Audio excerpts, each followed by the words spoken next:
Bismillahirrahmanirrahim. Assalamualaikum warahmatullahi wabarakatuh. Alhamdulillahilladzi an'amana bi nikmatil imani wal islam.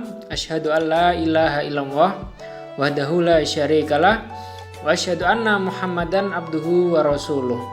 Allahumma shalli ala Muhammad wa ala alihi wa ashabihi wa man tabi'ahum bi ihsan ila yaumiddin, amma ba'd. Alhamdulillah, pada kesempatan kali ini saya akan menjelaskan materi mengenai pembelajaran pendekatan active learning. Pada kesempatan kali ini, perkenalkan, nama saya Esvan Sofyan dari Prodi Pendidikan Vokasional Teknik Elektronika Universitas Ahmad Dahlan. Saya ucapkan terima kasih kepada pembimbing Bu Pramudita Budi Astuti selaku pembimbing matkul belajar pembelajaran vokasional. Nah, pada kesempatan kali ini yang akan saya jelaskan, yang sebelumnya kami ditugaskan membuat makalah, dan makalah itu kami rangkum menjadi PowerPoint.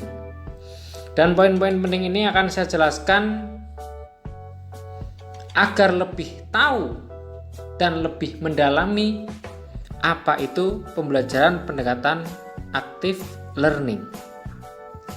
Baik, pada kesempatan kali ini saya akan menjelaskan yang dasar dulu ya. Nah, perlu kita ketahui dulu apa sih perbedaan belajar dan pembelajaran. Jadi teman-teman di sini jangan menyamakan antara belajar dan pembelajaran. Kata ini sudah jelas berbeda ya antara belajar dan pembelajaran. Nah, apa sih belajar? Belajar pada hakikatnya merupakan perubahan perilaku.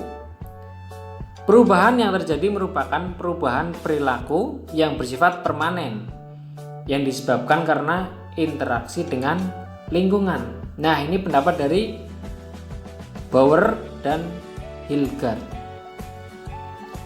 Nah, jadi belajar itu mengacu kepada perubahan perilaku subjek ya, yang ada pada diri kita sendiri untuk berubah. Nah, belajar ini macam-macam ya, tidak hanya belajar di sekolahan saja, tetapi segala yang ada di kehidupan ini itu juga belajar. Belajar mengamati lingkungan,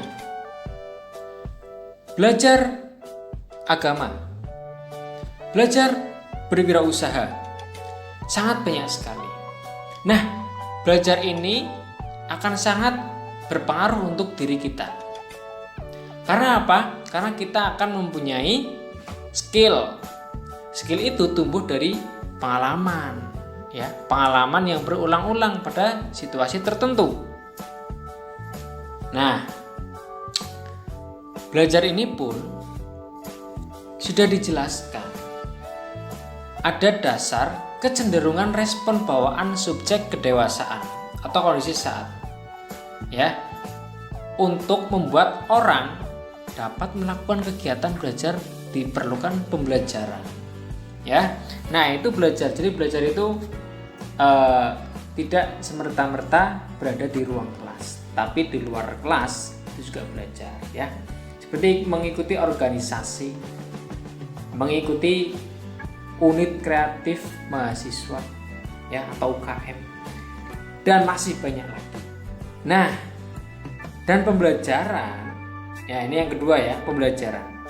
Pembelajaran pada hakikatnya merupakan proses interaksi antara peserta didik dengan lingkungannya. Nah, ini menurut Gagne dan Briggs ya. Nah, kalau kita mendefinisikan pembelajaran sebagai suatu rangkaian kejadian ya, atau event yang mempengaruhi pembelajaran sehingga proses belajarnya dapat berlangsung dengan mudah. Nah, pembelajaran ini mencakup semua kejadian, bukan hanya dilakukan oleh guru, tetapi juga semua kejadian yang diturunkan oleh bahan-bahan cetak seperti gambar, program radio, televisi, film, slide, maupun kombinasi dari bahan-bahan tersebut. Nah, fungsi pembelajaran bukan hanya merupakan fungsi guru. Ya, jadi guru itu sebagai pengantar. Tetap belajar bersumber dari bahan yang sudah tadi disebutkan. Ya. Jadi fungsi pembelajaran bukan hanya merupakan fungsi guru. Ya, sekali lagi. Nah, pembelajaran diselenggarakan oleh guru untuk pembelajaran peserta didik agar memperoleh dan memproses pengetahuan.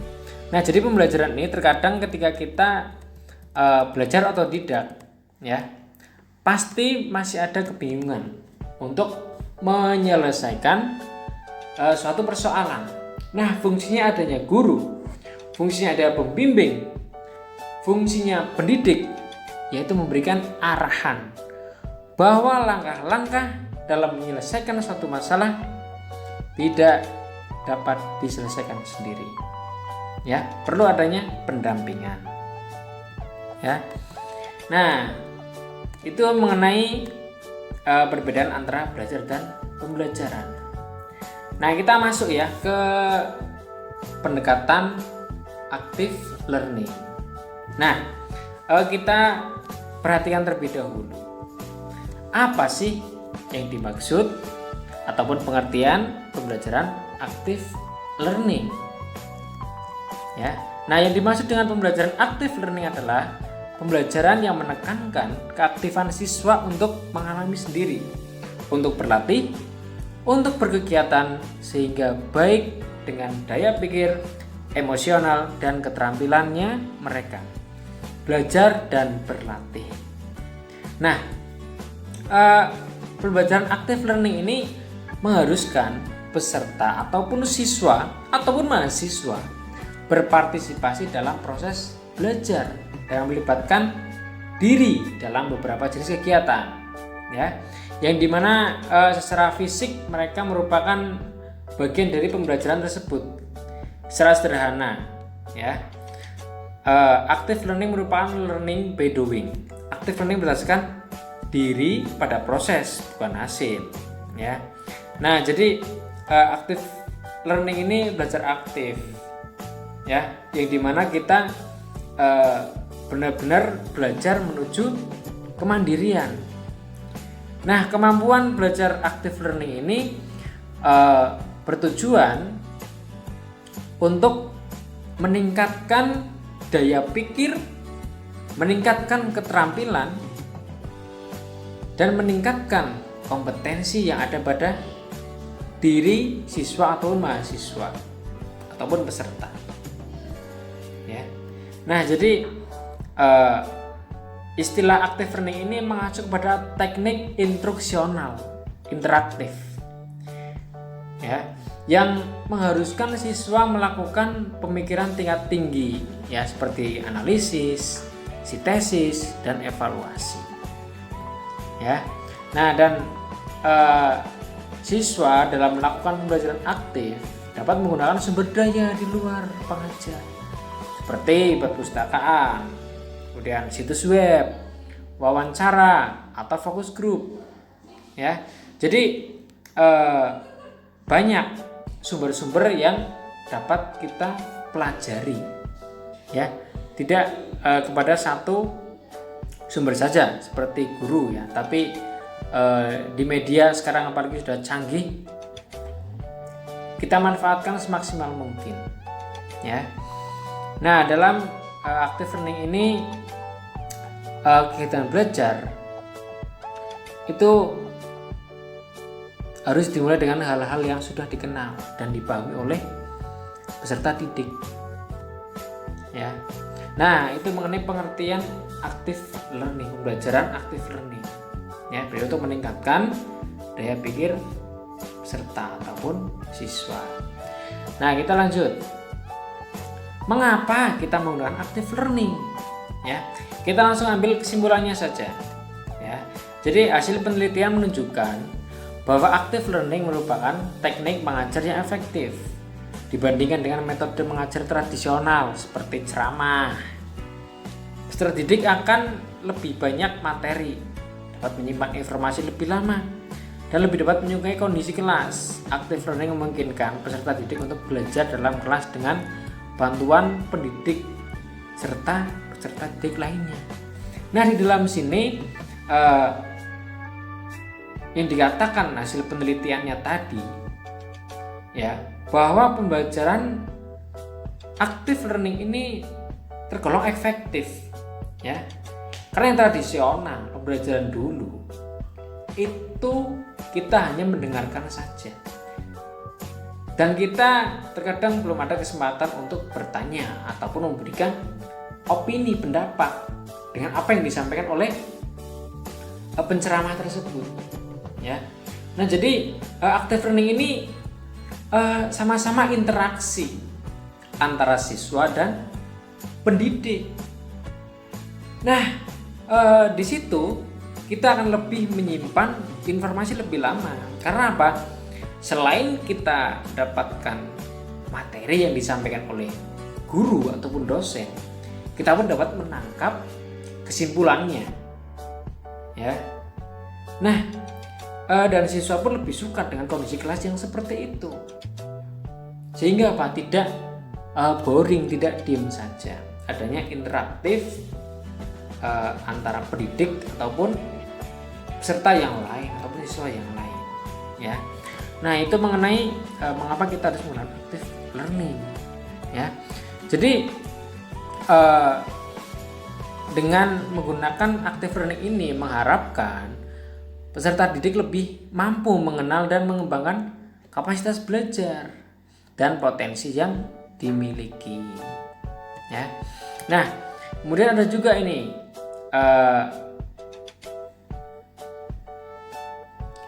manfaat, ya, ataupun sistematis pengadilan pembelajaran pada peserta didik, ya, yaitu memanfaatkan sumber belajar di lingkungan secara optimal dalam proses pembelajaran, ya, berkreasi dan mengembangkan ide atau gagasan baru, ya. Nah, dan masih banyak lagi. Oke, kita lanjut lagi, ya, yaitu cara menerapkan active learning. Nah, ini di sini ada 6 poin, ya. 6 poin ini saya ambil kesimpulan karena di makalah itu terlalu banyak, sehingga saya simpulkan di sini dan akan saya kembangkan, ya. Jadi mulailah pelajaran dengan menanyakan ringkasan atau apa yang penting dari pembelajaran, ya. Nah, di sini poin pertama itu sudah memberikan sinyal kepada siswa untuk bertanya kepada pendidik, ya. Nah, disitulah poin pemahaman dan siswa pun mampu memberikan ringkasan ataupun kesimpulan hasil materi yang telah disampaikan, ya. Nah, kemudian memotivasi siswa untuk mengajukan pertanyaan. Nah, pertanyaan ini mengenai materi yang disampaikan oleh gurunya, ya. Bolehlah, harus dimotivasi. Kalau tidak dimotivasi, yang terjadi siswa bingung, ya, dengan pembelajaran yang disampaikan. Maka dari itu biasa di awal sebelum pembelajaran diberikan motivasi terlebih dahulu, ya, bahwa sebagai siswa atau mahasiswa harus aktif dalam pembelajaran, ya. Jadi tidak hanya pembelajaran saja, di luar itu pun kalau bisa aktif, ya, aktif pikiran, aktif pula gerakan, ya. Nah, dan ketiga, membagi siswa dalam kelompok kecil untuk saling bertanya dan menjawab seputar pokok pembahasan pada hari tersebut. Nah, di sini di poin ketiga berarti ada kelompok. Nah, ini yang disebut dengan interaksi sesama peserta didik, ya. Jadi di situ kita bertukar pikiran, saling berpendapat, ya, kemudian diambil kesimpulannya, ya. Nah, ini pun nyambung dengan poin yang keempat, memberi kesempatan siswa untuk berpendapat, ya. Jadi pendidik tidak hanya ngomong sendiri seperti ngomong dengan batu, itu tidak, ya.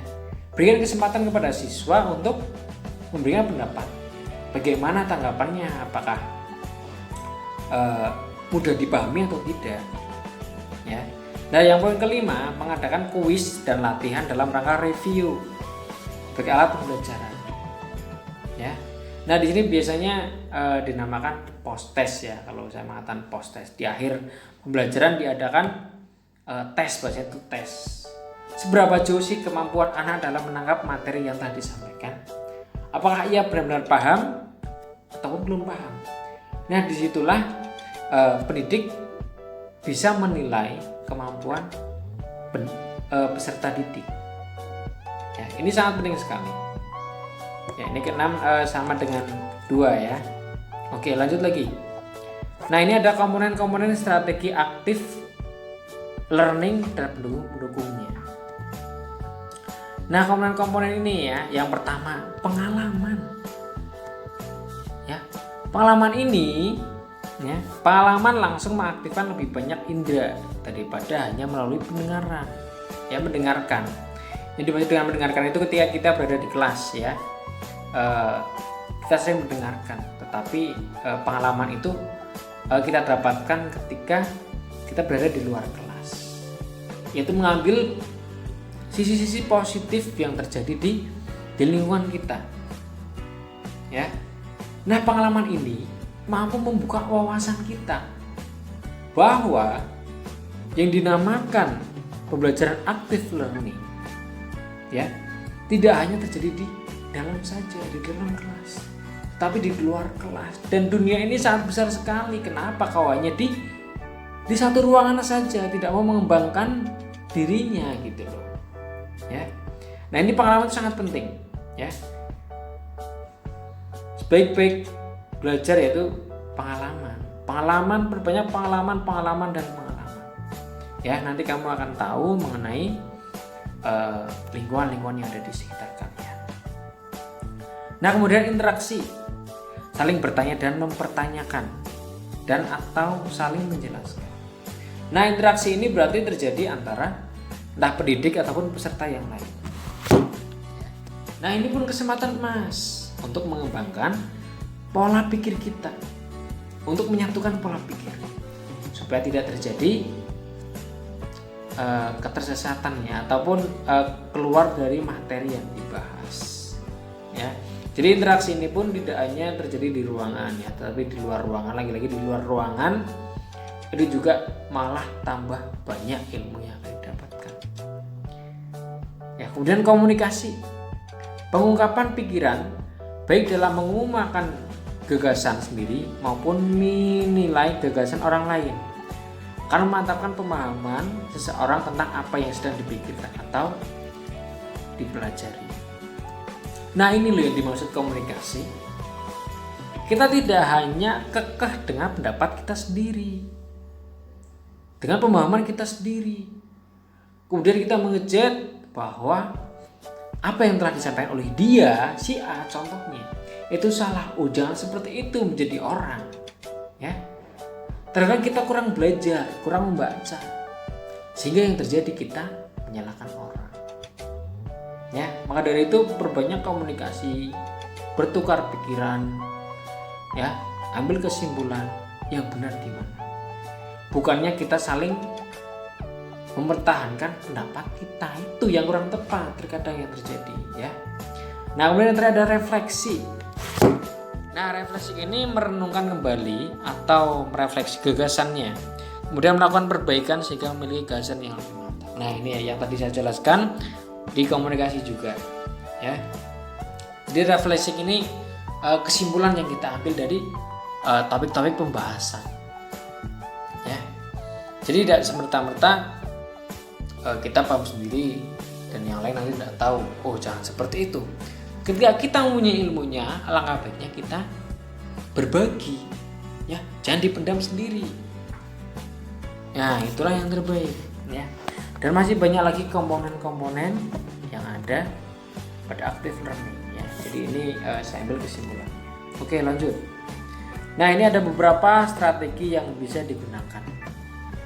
Yang pertama, strategi pembentukan tim ya. Maksudnya gimana? Strategi ini untuk menjadikan siswa saling mengenal yang akan menyemarakan lingkungan belajar aktif ya. Jadi kita memberikan kesempatan kepada siswa untuk bergerak secara fisik, ya, berbagai pendapat dan perasaan secara terbuka dan mencapai sesuatu yang bisa mereka banggakan, ya.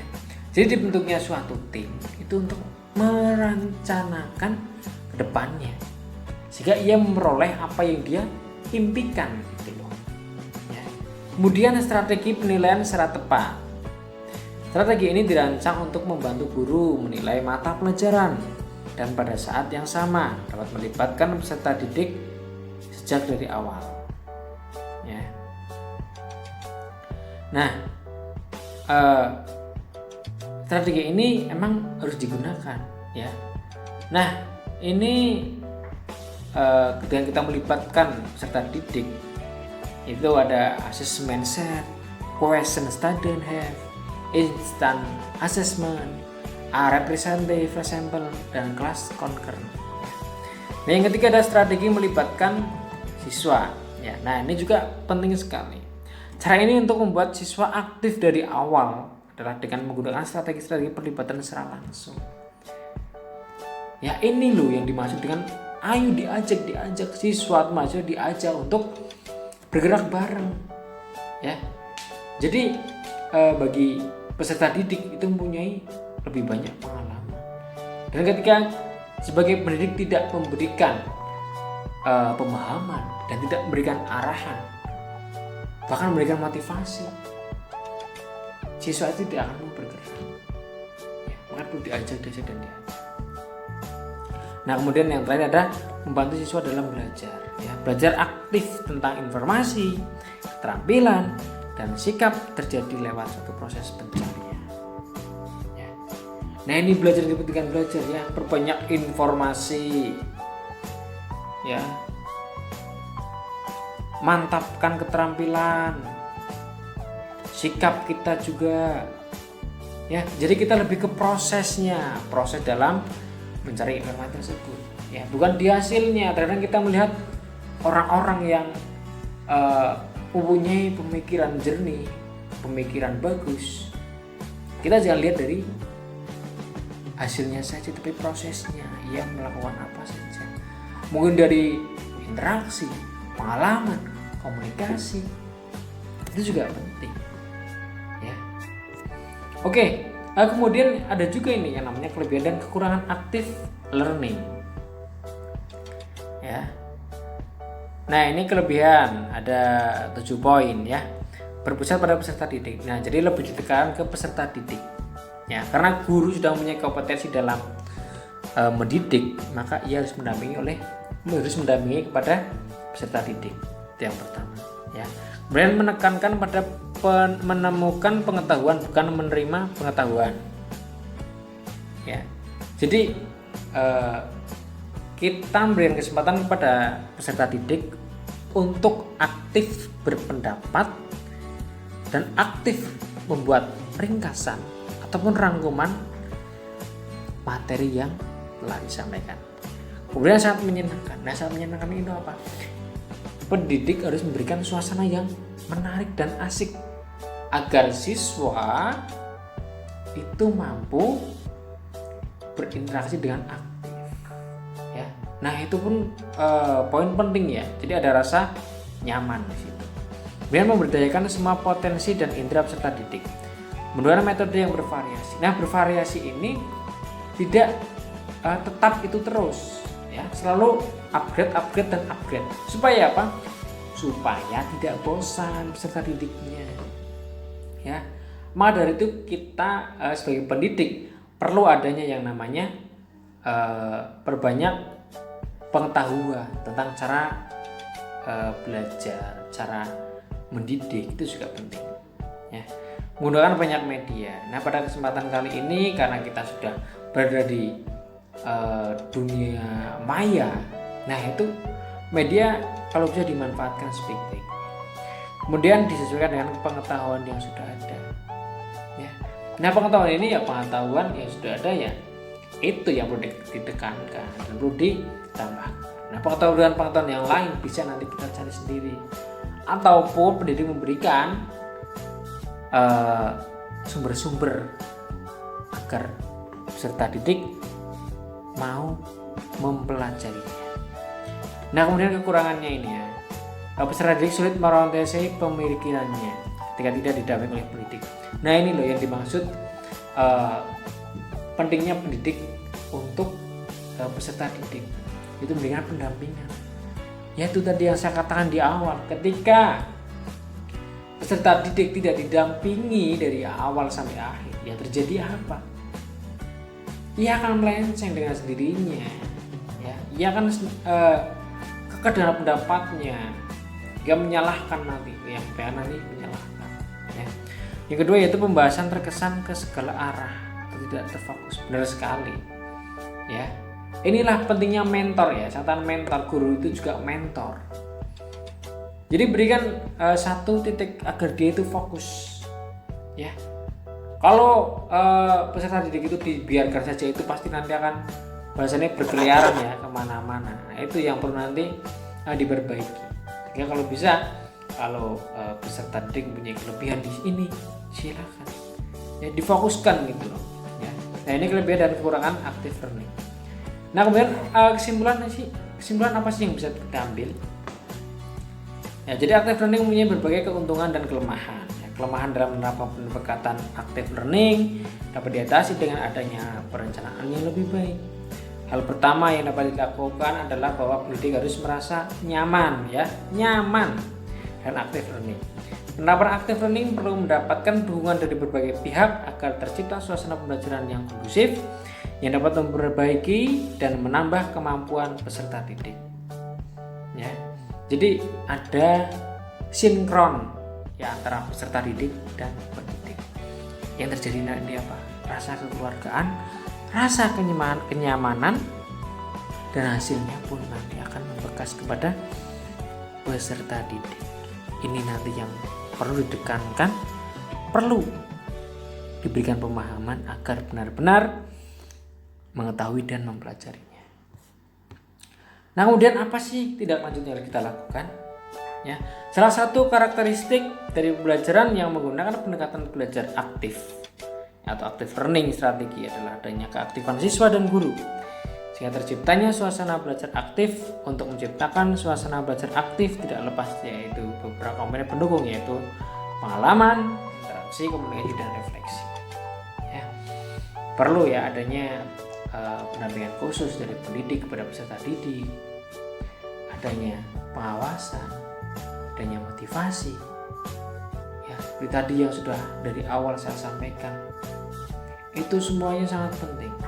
Ya, sehingga apa yang terjadi, suasana belajar menjadi aktif, asik, dan menyenangkan. Ya, baik, terima kasih. Sekiranya itu yang dapat saya sampaikan mengenai materi pembelajaran pendekatan active learning. Mohon maaf apabila dalam penyampaian terlalu cepat, dalam penyampaian terlalu lama. Mohon maaf sebesar-besarnya. Terima kasih dari saya, Esvan Sofian, Prodi Pendidikan Vokasional Teknik Elektronika. Terima kasih. Nun wal qalam wa maisturun. Wassalamualaikum warahmatullahi wabarakatuh.